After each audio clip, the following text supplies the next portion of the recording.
자, 오늘은 지난 시간에 이어서 근대개혁에 나선 조선 정부에 대해서 한번 보도록 하겠습니다. 자, 오늘 근대개혁 운동 전개 중에서 가보개혁과 그다음에 아간 파천에 대해서 볼 거고요. 먼저 우리 지난 시간에 배웠던 거 한번 확인해 보도록 하겠습니다.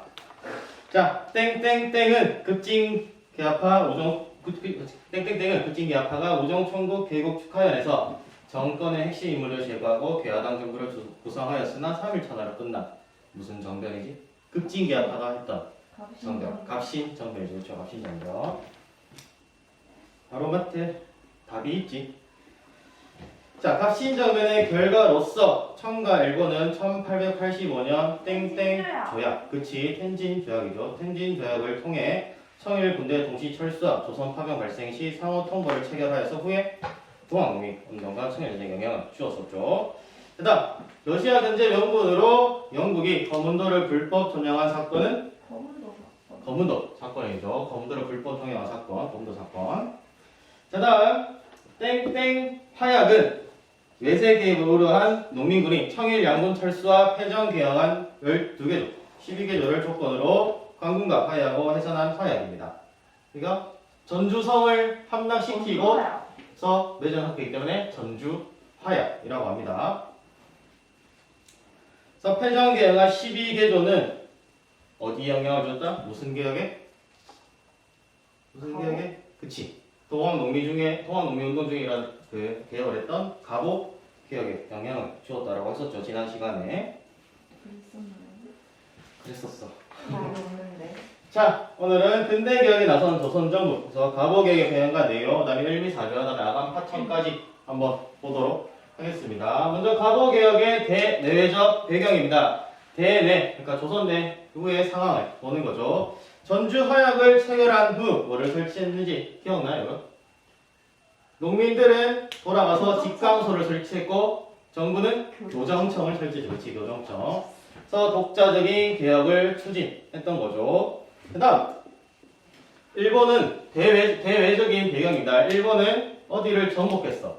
청나라 군대보다 앞서서 액션을 하나 뭔가 취하기 위해서 무슨 궁을 점령했지? 강제적으로? 바로? 그치, 경복궁이지. 경복궁을 점령한 후에 내정개혁을 강조해서 군대를 주둔시켰던 거죠. 자, 이런 대내적 배경을 가지고 이제 가보개혁이 진행이 됩니다. 먼저 1차 가보개혁입니다. 1894년 7월에 있었던 개혁이고요. 김홍집을 수반으로 하는 새로운 정권을 수립합니다. 김홍집, 그러니까 조금 친일파. 그러니까 우리가 생각하는 그런 친일파요. 그냥 일본과 친하게 지내는 사람이라 생각하면 돼요. 나쁜 친일파가 아니고 요 시대 아직은 나라를 팔아먹는 친일파가 아니라 그냥 일본과 친하게 지내는 사람이라고 보면 됩니다. 김홍집은. 자, 김홍집을 수반으로 하는 새로운 정권이 수립이 되었고요. 그 다음에 교정청, 그 전에 설치했던 교정청을 폐지하고 뭐를 만든다? 바로 군국기무처를 설립합니다. 그래서 개혁을 추진하는 거예요. 그래서 교정청의 수명은 단 몇 개월밖에 되지 않아요. 몇 년도 아니고 몇 개월밖에 되지 않습니다. 자, 그래서 동학농민군의 개혁 주장 일부를 반영. 어찌 아까 패전개혁한 12개조.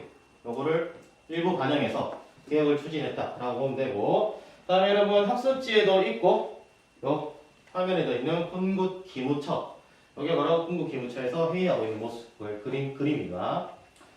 자, 그 다음에 왕실과 정부를 분리했어요. 그전까지만 해도 왕이 모든 걸 다 담당하고 왕이 정치에 직접 참여했었는데 이제 왕실과 정부를 분리해서 약간 뭐라고 되지? 의회 정치를 하겠다. 입헌군주제를 하겠다라는 것을 조금 표방하죠. 완벽하게 입헌군주제는 아니지만 그래도 분리를 시켜서 정치를 하겠다. 그래서 뭐를 설치한다? 바로 국내부라는 것을 설치합니다.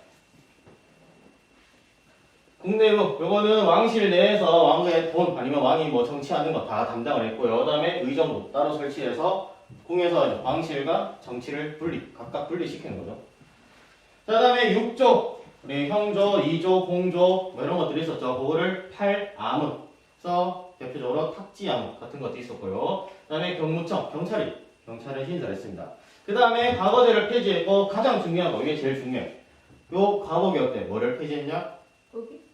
그치, 노비 그런 것들 뭐라 하지? 노비, 양반 이런 것들을? 신분제. 그치, 신분제를 폐지하는 거, 신분제를. 이게 제일 중요합니다. 가보개혁에서. 그래서 그 옛날부터 삼국시대부터 그 전에 고조선 때부터 있었던 이런 신분제가 아예 없어지게 되는 거지. 없어지게 되는 거. 공식적으로 없어지게 되는 거지. 또 고문과 연자법도 폐지하고 과거의 지연도고요. 연자법 알아요, 여러분? 몰라요. 연자법이라는 것은 만약에 우리 아버지가 뭔가 잘못했어. 내 아버지가 뭔가 잘못했어. 그러면 그거를 누가 받는다? 아버지가 아들도 받는 거지. 이걸 연자법이라고. 어떻게 보면 좀 안 좋은 거죠. 아버지의 죄를 내가, 어머니의 죄를 내가 받게 되는 거죠. 그리고 내가 만약에 죄를 냈는데 내 아들이 있다, 내 딸이 있다. 그럼 내가 딸이도 처벌을 받는 거지. 굉장히 좀 불합리한 거죠. 어떻게 보면. 잘못한 사람만 받으면 되는데 그를 연좌제를 사용해서 가족을 전체를 묶어버리니까. 그래서 이런 법이 있었는데 이거를 다 폐지했다라고 볼 수 있는 거죠. 과거개혁의 모습을 만화로 그리면 여러분 됩니다. 신문제 폐지하고, 그 다음에 과거제하고, 한국 공식문서의 한글 사용, 이것도 중요하죠. 그 다음에 학교 세월 운동을 했다. 이 정도까지 알고 있으면 되고. 그 다음에 1차 과거개혁을 봤습니다. 1894년 7월에 있었던 1차 과거개혁을 봤고요. 다음은 2차 과거개혁입니다. 5개월 뒤에 2차 과거개혁을 해요. 이때는 이제 일본이 아예 내정 가설을 시작하게 하는 거죠.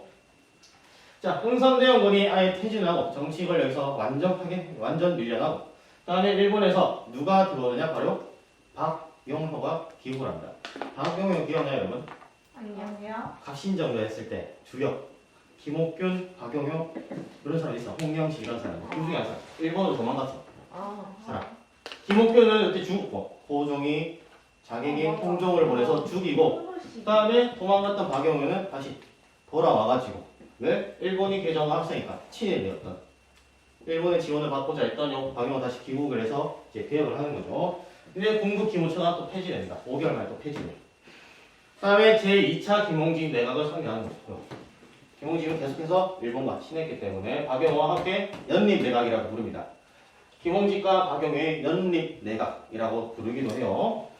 자, 그러면서 뭘 발표하냐? 바로 홍범 14조라는 것을 발표를 합니다. 한 달 뒤죠. 2차 과거개혁이 일어나고 한 달 뒤에 홍범 14조를 발표합니다. 홍범 14조의 내용은 여러분 왼쪽에 학습지 왼쪽에 보면 있죠. 의정부나 강원 직무 권한을 명확히 한다. 그다음에 경비 지침을 모두 착지하면서 관리한다. 그다음에 임무를 쓰는데 널리 인재를 등용한다. 이런 것. 조금 더 개방적으로, 조금 더 개화 정책을 넓게 펼치겠다라는 것을 표방하는 거죠. 그래서 8항을 이제 또 뭐로 고친다? 7부로 고치고 지방행정구역을 8도에서 23부로 개편하기도 합니다. 그 다음에 제일 중요한 게 이거죠. 지방 간의 사법권 분석. 우리가 조선 후기 배울 때 소령들, 지방 하나들이 가서 거기 지방에 일어난 모든 일을 전부 다 재판하잖아요. 그런 것들 전부 다 없애버리는 거죠. 사법권을 없애는 거죠. 앞으로 뭐가 담당하겠다? 정부에서 재판 이런 거 담당하겠다. 정부에서 군사권 담당하겠다. 니네 알아서 뭔가 하려고 하지만 지방에서 이렇게 얘기를 하는 거죠. 자, 그 다음에서 뭘 발표하냐? 교육 입국 조서를 발표합니다. 근대적인 교육 제도를 마련한 거예요. 그래서 설치한 학교가 산성사범학교. 그 전까지는 서당, 향교, 서원 이런 것들이 있었고, 그 다음에 뭐 학교라 해도 학생들이 가서 배우는 학교는 거지. 요건 없었단 말이야. 사범학교. 뭔지 알죠, 여러분? 선생을 키우는 학교. 사범대. 사범대라고 합니다. 선생을 키우는 학교. 사범학교. 그래서 선생을 키우는 학교를 만들어서 그 선생을 데리고 제대로 된 교육을 하겠다라는 것을 요식이 마련하는 거죠. 자, 다음은 이제 홍범 14조에 대한 얘기입니다. 자주 독립의 기초를 세우고 모두 탁지하면서 관할한다. 이 정도, 그 정도 알고 있으면 됩니다. 자, 다음은 이제 2차 가보개혁이 끝이 나고 그 사이에 가보개혁 있었던 사이에 또 어떤 사건 청일전쟁. 요건 우리 지난 시간에 같이 봤던 거죠. 지난 시간에 같이 봤던 거. 이런 전투를 통해서 그다음에 일본이 승리를 거두고, 그래서 무슨 조약을 맺었다? 청일전쟁 결과로 욕 같은 거. 시모노세키. 시모노세키 조약. 시모노세키 조약. 이거는 뭐 조선이 자주 동의하고 그다음에 야도만도 타양등을 일본에 할양했다. 그래서 근데 일본이 선 넘네? 라고 생각한 누가? 러시아 주도로 러시아, 프랑스, 독일이 일본을 압박하는 요 사건을 뭐라고 했지? 한국관. 그렇지. 세 개의 국가가 간섭한다. 그래서 삼국 간섭이라고 했습니다. 1895년. 일본은 무슨 반도를 돌려준다? 배어등 반도를 돌려줘요. 배어등 반도를 돌려주는 대신 보상을 받다. 이게 다 가보개혁과 통합농민운동가 다 끼리끼리가 엄청나게 얽히고 설킨 그 시대에 있었던 일이라 볼 수 있습니다. 요 지도도 우리 지난 시간에 봤어요. 청일전쟁의 과정, 담긴 모습을 한번 봤고, 자, 이것도 삼국 간섭의 모습. 이것도 지난 시간에 역시 봤던 거죠. 러시아, 프랑스, 독일 주된 게 러시아였다라고 볼 수 있는 거고. 자, 다음은 을미사변입니다. 을미사변. 자, 그 배경은 누구 주도로 방금 했던 거? 러시아. 그렇지. 러시아 주도로 삼국 간섭에 일본이 굴복하는 거 맞잖아. 그러니까 우리나라 누구? 명성황후나 고종은 더 이상 일본이나 청나라와 친할 게 아니라 뭐? 러시아와 친하게 지내면 되겠구나. 옳다구나 하는 거죠. 그래서 러시아와 친하게 지내려고 해서 이런 와중에 누가 친일파였던 박영호가 명성황후를 죽이려고 해요. 근데 들켜버려. 이 사람이 비밀리에 6.1주의라는 사람한테 얘기를 했는데 조선 중립파도 얘기한 6.1주의라는 사람이 있습니다. 6.1주의한테 비밀리에 얘기했는데 6.1주의이 딱 일로 바치는 거지. 그래서 그게 들켜가지고 일본어 망명 하니까 이제 누가 친일 내각이 아니라 친미, 친러 인물이 구성된 친러 내각. 그 중에서 러시아와 친한 내각이 구성이 되게 되는 거죠. 그래서 일미사변에 친러 내각이 구성이 되고 그다음에 명성황후 고종이 계속해서 러시아와 지내려고 하니까 일본 입장에서는 굉장히 빡치는 거죠. 그 전까지만 해도 우리 일본과 친하게 지냈던 조선 정부인데 갑자기 러시아랑 친하게 지내면서 그 다음에 더군다나 러시아가 자기들을 간섭했잖아. 삼국 간섭을. 우리한테 굴욕을 준 나라인데 걔네랑 친하게 지낸다 하니까 요거 한번 고리를 끊어버려야겠다. 해서 누구? 위기감을 느낀 일본은 군인 출신인 미우라 고로를 조선에 파견해서 일본 낭인을 동원해서 누구를 살해한다? 명성황후. 이 명성황후를 살해하게 되는 거죠. 명성황후 살해는 1895년 8월이고 요 건물에서 살해를 했다. 오코루 맞을까? 오코루에서 살해됐다라고 보는 겁니다. 그다음에 이 명성황후 시해 사건은 굉장히 세계적으로도 유명한 사건이었어요. 한 나라의 공무를 다른 나라 낭인들이 와서 죽여버린 거니까. 그래서 어디에 실린다? 프랑스 기사에 이렇게 실립니다. 그래서 이렇게 실려가지고 이런 모습이 있고, 그다음에 좀 역사적으로 사실 확인이 되지 않은 이야기이긴 한데 이 일본 낭인들이 죽인 명성황후 시체죠. 시체가 되고 강간을 했다 라는 말도 있습니다. 그래서 사실 확인이 아직 되지 않지만 이런 썰들이 돌아다니고 있다 라고 보면 되고, 그 다음에 이 명성황후는 이제 두 가지에 대한 그 역사적 해석이 있어요. 어쨌든 조선 공무로서 열심히 최선을 다했지만 운이 없던 여자였다. 아니다. 마리 앙뚜아네트보다 더 악한 여자였다. 라고 얘기하는 겁니다. 서태후만큼 약한 여자였다. 라고 얘기를 하는 두 판례가 있는데, 요새 우리나라에서는 한 10년, 20년 전까지만 해도 요 어떤 한 뮤직비디오 때문에 굉장히 명성황후를 치켜 세운 게 있었습니다. 바로 조수미의 나가거든. 이 파일의 노래 알아 혹시? 몰라요. 몰라? 내 차이가 이게. 불러주세요. 그래서 한번 이거를 보겠습니다. 그건 괜찮은데. 선생님 불러주시면 좋은데요? 응? 선생님 불러주세요. 그래서 좋아요. 잘생긴 남자들이 어떻게 그렇게 쉽고 빠르게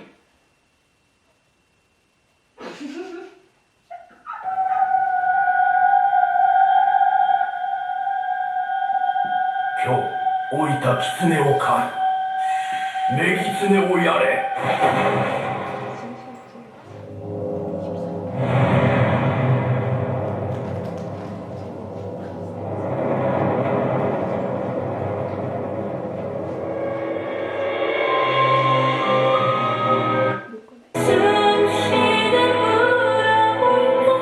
노래 몰라?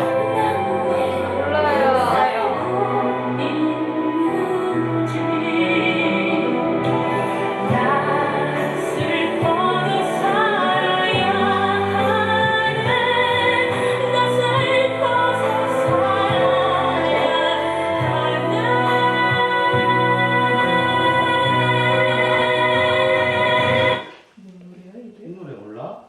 네. 이거 봐요. 오, 이 노래가 굉장히 유명한 노래인데. 제가 유행에 그만. 미쳐져서요. 그래서 내가 조선의 공모다라는 말하는 장면이 압권적인데 좀 안 보이네 여기서. 자, 다음 한번 보도록 하겠습니다. 다음 넘어가지.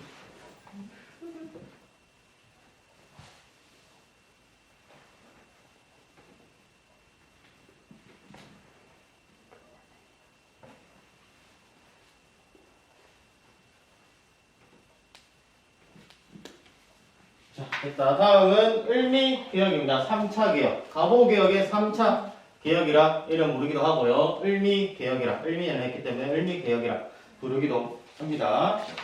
자, 을미사변 직후 성립된 무슨 내각? 김홍직 내각이 개혁을 추진하는. 명성황후가 죽었죠. 친러파가 죽었단 말이에요. 그래서 다시 친일이 들어서게 되는 거죠. 친러파가 죽었으니까 명성황후를 승리로서 확실하게 친러 내각한테 뭐를 한다? 푸시를 하는 거죠. 너네 까불지 마 이런 식으로.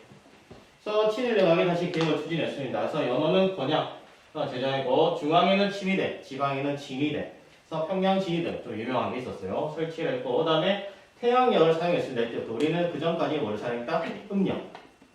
음력을 사용했는데 이때부터 태양력 사용했고 그다음에 종두법 요 병 고치는 거, 점령법 고치는 거 있죠. 그다음에 요거를 실시했는데 여기에 대한 반발이 겁나 심했어.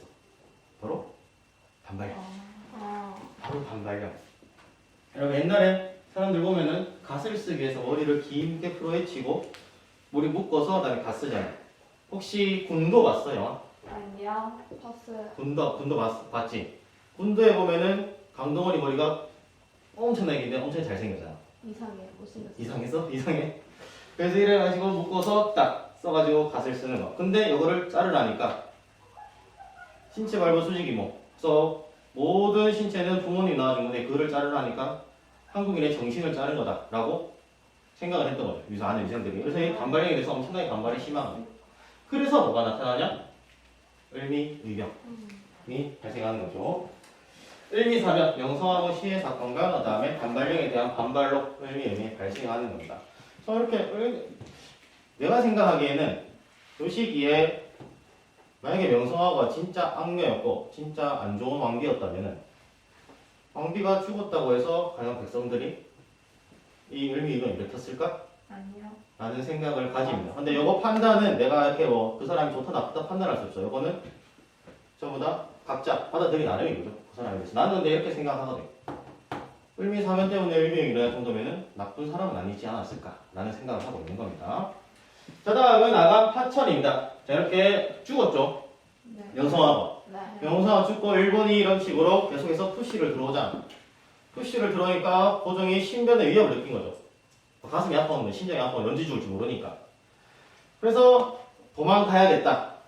내가 궁궐에 있을 게 아니라 다른 일본이 쳐들어오지 못할 공사관으로 도망가야겠다라고 생각을 합니다. 그래서 아간파천이 일어나는데 아간파천이 일어나기 전에 무슨 사건이라면 바로 춘생문 사건이 일어납니다. 미국 공사 알렌, 그 다음에 러시아 공사 베베르가 미국 공사관으로 피신을 시도하는 거죠. 고종을. 고종 저렇게 놔두다가는 일본한테 죽겠다. 그러면은 조선은 일본한테 넘어가는 거다라고 생각했던 요 미국 공사와 러시아 공사가 한번 시도를 했죠. 피신 시도를. 근데 실패. 들켜가지고 발각돼서 실패 돌아가게 되고 그래서 조금 얼마 있다가 1896년에 바로 아간파천. 그렇지, 아간파천. 이렇게 하는 거죠. 계속 시도를 했던 거죠. 어떻게 보면 춘생무 사건이 있고 난 다음에 난 아간파천. 그래서 위협을 느낀 고종이 경복궁에서 어디로 옮긴다? 러시아 공사관으로 옮긴 사건. 그때 조선시대 때 요 러시아를 아라국이라 했어요. 그래서 아간파천입니다. 아라국의 공사관으로 옮긴 거다. 그래서 아간파천이라고 이름을 불러요. 그래서 개혁에 최종 도장을 찍어야 되는 고종이 없으니 개혁이 중단될 수밖에 없는 거죠. 자, 여기 바로 그 당시에 했었던 러시아 공사관입니다. 러시아 공사가 그 당시에 있었던 러시아 공사가 찍은 사진이고 선생님, 근데 그러면 러시아가 받아줘요? 받아줬지. 받아줬지. 그래서 왜? 러시아 공사관으로 고종이 들어가면은 조선의 많은 이권을 일본이 아니라 누가 가질 수 있다? 러시아가 가질 수 있으니까 러시아 입장에서는 완전 땡큐지. 커먼한 거지. 그래서 싹쏙 들어간 거죠. 고종이. 자, 이 가보개혁과 을미개혁의 의의와 한계를 보도록 하겠습니다. 먼저 의의입니다. 합신정권과 동학농민들의 개혁 의지를 반영을 한 거죠. 그 다음에 일본의 가설이 있기는 했지만은 그래도 불구하고 조선개혁파 관료들이 힘을 써가지고 개혁을 추진했던 이게 바로 의의가 있고요. 그 다음에 봉건적 전통지수를 타파하는 무슨 개혁? 무슨 개혁? 멋진 개혁? 멋진 개혁도 맞지. 바로 근대적 개혁이다. 근대적 개혁. 대표적으로 뭐가 있었다? 신분제 폐지. 멋지지? 바로 신분제 폐지. 이런 거 자체가 보면은. 그 한계가 있습니다. 한계는 바로 일본이 간섭을 했고, 그다음에 군사제도 개혁은 없었어. 아쉽게도. 그다음에 농민을 위한 토지 개혁도 없는 건 아니었지만 굉장히 미비했다. 그래서 이게 좀 한계점이 있다라는 것입니다. 없었고 토지 개혁은 조금 있었다는 거. 그렇지. 있었는데 굉장히 뭔가 좀 근대적인 토지 개혁까지는 아니었다라고 이렇게 판단을 내리는 거죠. 자, 이게 동원 농민부터 이제 아간 파천까지 시대적으로 정리합니다. 우리가 대략 한 2시간 정도에 걸쳐가지고 요 동원 농민 배웠고, 그 다음에 청일전쟁 배웠고, 그 다음에 가보개혁까지 배웠어. 이게 사건들이 엄청나게 많이 맞물린단 말이야. 그래서 이 하늘은 패고 하늘은 사면은 이렇게 끝나고 끝난 줄 알았는데 보니까 겹치는 게 엄청 많은 거지. 그래서 삼례 집회부터 아간 파천까지, 아간 파천까지 이렇게 한번 요순이나 요순 한번 쭉 읽어보면은 이제 시대 순위 정리가 시간세로 정리가 될 겁니다. 자, 오늘 수업 여기까지 하도록 할게. 가줄래요? 아니 그거 말고 빨간색 버튼.